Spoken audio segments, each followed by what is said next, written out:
A ver esto, buenas tardes a todos. Me da un poco de vergüenza esto, pero bueno. Acá estamos, a pedido de José, un poco a mostrar la visión nuestra como productora y como asesora en la zona, sobre todo lo que refiere a la agricultura en la zona este, en la zona de Lomadas. Y bueno, espero poder darles un breve resumen de la experiencia que uno tiene y de los aprendizajes y de las limitantes que uno ha tenido para producir aquí. Un poco contextualizando el tema, los suelos que nosotros trabajamos están básicamente en el departamento de Rocha, 33, La Valleja y Maldonado. Son suelos todos 17 y 221, que ya los caracterizaron hoy. Y dentro de lo que es ese tipo de suelos, hay solamente un 20% de estos suelos están hoy en rotación agrícola ganadera. Eso es información que sale de lo que hay en agricultura, de la fuente de DIEA y bueno, la cantidad de hectáreas que hay de ese tipo de suelos. En cuanto a las características de los suelos, y bueno, ya lo dijeron hoy, pero son suelos arcillo-limosos, muy pesados, o sea, voy a ir rápido porque hay mucha cosa que voy a decir que la verdad que se fue diciendo durante toda la jornada.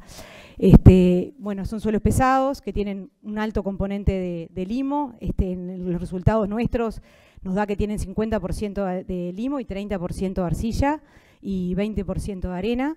Eso hace que sean suelos pesados. Y en cuanto a las características químicas, son suelos de pH ligeramente ácido, que tienen bajos niveles iniciales de potasio, pero que a pesar de tener bajos niveles iniciales de potasio, tienen una capacidad de intercambio catiónico bastante baja. Y eso hace que la respuesta al agregado de potasio no sea tan alta, porque hay poco en la cajita esa de capacidad de intercambio catiónico, y el poquito que está bastante disponible para el cultivo. O sea que precisamos potasio, pero a su vez tampoco es que aumentando la cantidad de dosis vayamos a tener una mejor respuesta. Eso pensando un poco en lo que es el sistema. Después está, bueno, son suelos que a nivel de fósforo, si lo miramos en el cítrico, están bastante bien. A nivel de carbono están en un nivel de 2%, lo cual me parece que es un muy buen indicador para este tipo de suelos. Y bueno, bastante vírgenes, lo que se refleja también en el tema de la zinc, que están con niveles por encima de los niveles críticos. En cuanto a las ventajas de los suelos, son suelos que tienen una muy buena capacidad de respuesta, producto de esas características físicas que tienen, químicas que tienen. Son suelos que al estar en una zona costera mantienen bastante la humedad, tienen una humedad relativamente alta y eso nos da una brecha de trabajo de amplitud muy buena. Y bueno, esa amplitud térmica también nos permite tener una diversidad de cultivos, tanto de verano como de invierno, ya que sufren menos la seca y sufren menos las heladas. En cuanto a las desventajas, esas propiedades físicas del suelo hacen que sean suelos muy mal drenados. Son suelos que tienen barches arriba, que esas barches nos generan una variabilidad enorme de rendimiento dentro de la misma chacra. Y bueno, eso hace también que tengan una escasa capacidad operativa, porque al ser mal drenados, la capacidad de trabajo en esos suelos es muy chiquita. Nosotros lo conocemos como lo que se llaman campo de fin de semana. Me enseñaron este término unos argentinos que vinieron hace muchos años acá a recorrer los campos y la verdad que ese concepto para mí se adapta perfecto al sistema de manejo que tenemos. Los viernes es temprano para entrar y los lunes es tarde. Tenemos que hacer todos los trabajos dentro de un fin de semana. Esa es la característica de nuestros suelos. Un poco contando sobre cómo es la evolución de esa agricultura en esta zona o cómo ha sido la evolución de uno como productora en esta zona y como asesora. Uno empezó a trabajar con lo que fueron los grandes grupos como el MSU y el Tejar. En ese momento, la época de la historia agrícola anterior era la del preglifosato. Volvimos a colonizar los campos agrícolas con la incorporación de esos grandes grupos que nos dejaron muchísimos aprendizajes y enseñanzas, pero que en el 2013 desaparecieron y entonces la agricultura quedó en manos del productor ganadero. ¿Tá? Hoy voy a centrar mi eje en lo que es la ganadería y la agricultura en rotación dentro de los sistemas de producción. Un poco mirando lo que es los resultados que hemos tenido a lo largo de esos 10 años, desde el 2013 hasta ahora, que es donde se fueron los grandes grupos, uno lo que ve que hay una disparidad enorme en rendimientos. El rendimiento promedio está en 200 kilos, distinto a lo que se dijo un poco hoy, pero bueno, estos son los resultados de lo que uno ha trabajado, de los resultados de producción nuestro.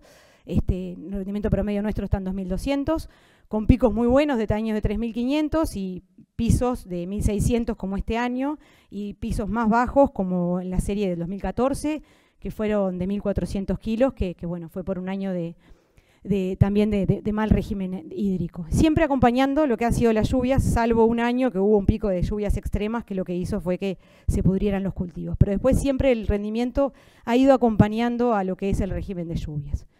Lo que sí estamos viendo últimamente es que la temperatura de los suelos, la temperatura ambiente, viene en aumento y sobre todo viene en aumento en estos últimos 3 ejercicios, y en esos últimos 3 ejercicios viene aumentando de manera más significativa en lo que refiere a enero y a marzo, que son los 2 momentos más importantes para los cultivos que nosotros tenemos, como la soja. Enero, que porque empieza el periodo crítico, y marzo, porque es donde se realiza el llenado de grano.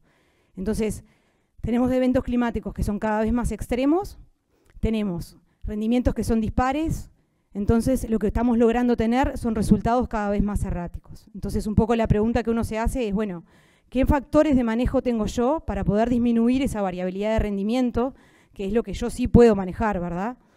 Y bueno, tenemos variables de manejo de cultivo, de lo que son, que afectan al cultivo propiamente dicha, que son, yo qué sé, la fecha de siembra, la elección de variedades, la estrategia de fertilización, y después tenemos las variables que afectan al sistema, que es un poco el eje de la charla de hoy, que es lo que es las rotaciones, el diseño de la estrategia de fertilización, el diseño de estrategia de control de malezas, la sistematización de campos, y es un poco hoy donde nos vamos a centrar. Entonces, haciendo un poco de reflexión sobre cómo viene siendo la rotación que hoy estamos viendo en los sistemas de producción, partíamos tradicionalmente de un sistema pre-soja que era, yo qué sé, con rotaciones con raigras y con praderas que no duraban, con praderas perennes, a una rotación que gracias a la soja incorporó a las pasturas perennes en base a festuca.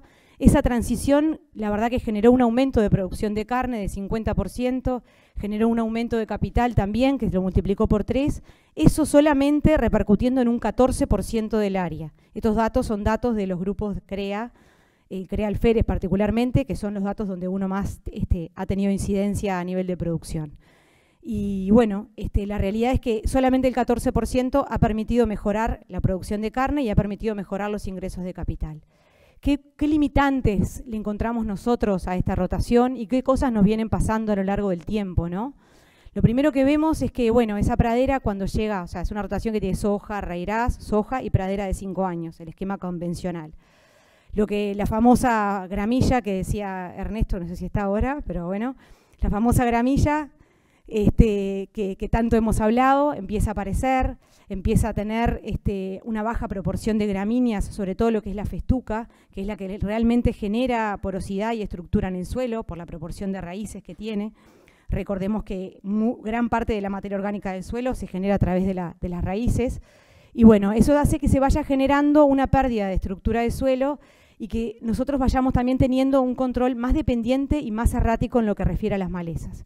Entonces, esa pradera de 5.º año, que nosotros la estamos quemando en agosto para plantar el cultivo de soja siguiente, hace también que nuestra soja sea una soja más cara, porque por lo general nuestro coeficiente de logro de implantación de ese cultivo anda en el eje del 65%, esos son los datos que nos viene dando a nosotros. El 65% es porque yo tengo una cama de siembra que no es buena, en donde parto con un control de malezas que fue errático y malo, en donde en ese cultivo tengo que hacer bastantes tratamientos para lograr controlar las malezas, en donde además en la mayoría de las ocasiones tengo que ir hacia el laboreo, porque si no directamente no puedo implantar ese cultivo, por lo que hablamos antes, que eran suelos de propiedades físicas muy arcillosos y limosos, y entonces eso me obliga también a plantar ciclos, que sean ciclos largos, sembrados temprano. Eso también condiciona el posterior puente verde.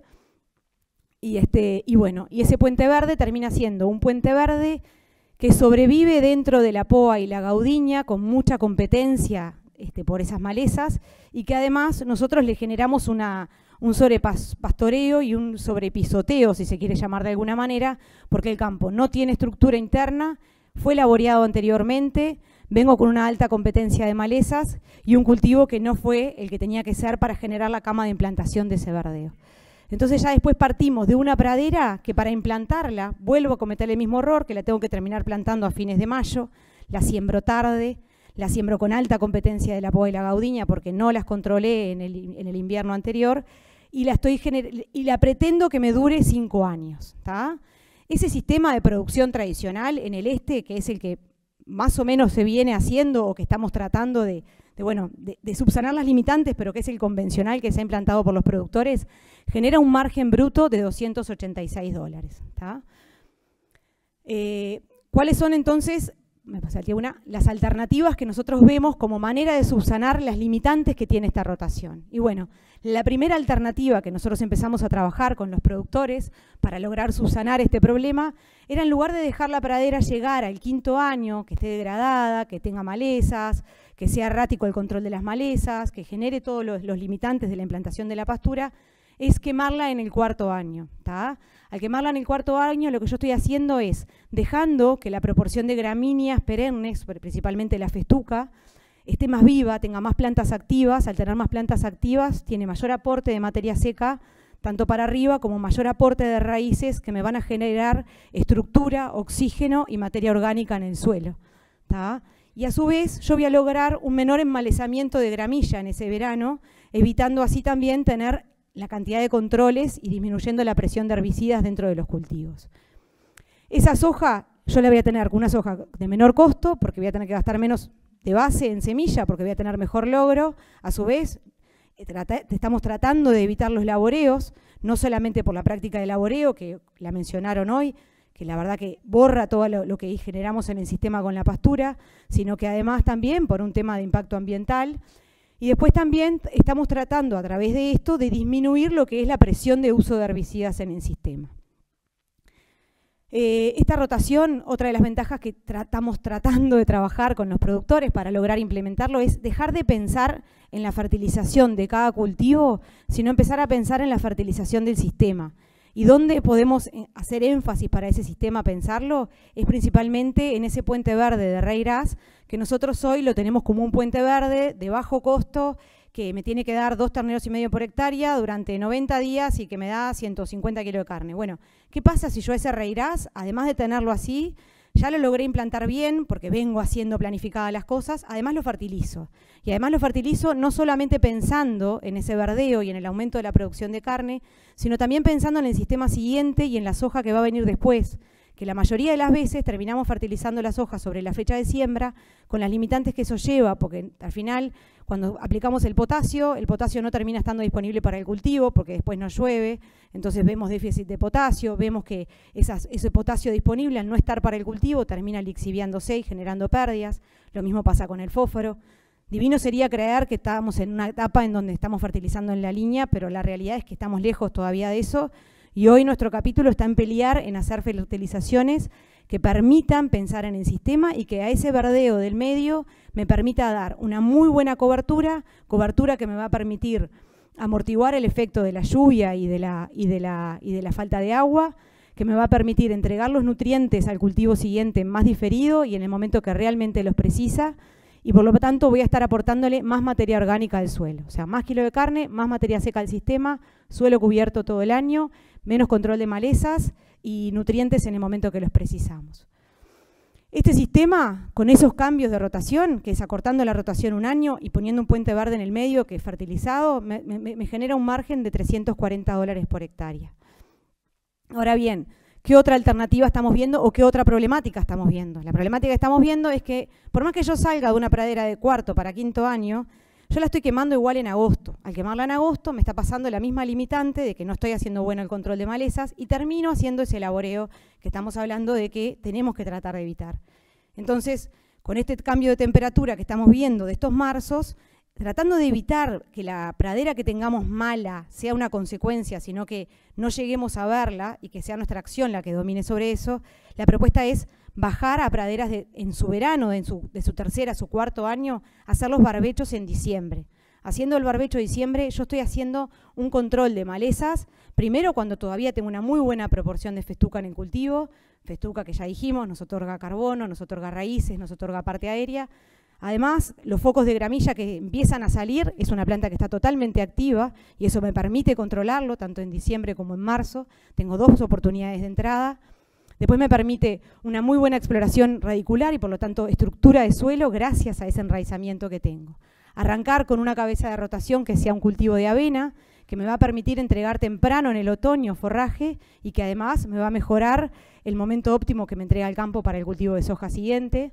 Hacer un cultivo de soja en el medio, que ya va a venir con todos sus controles hechos y que por lo tanto va a ser mucho menos dependiente de lo que es los herbicidas, y hacer un cultivo de invierno en el medio.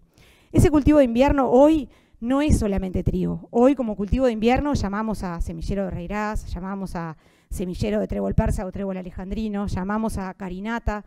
Particularmente hablo de carinata porque es un cultivo en el cual tengo más de 4 o 5 años de experiencia, con resultados que han sido muy poco erráticos y bastante predecibles en el tiempo.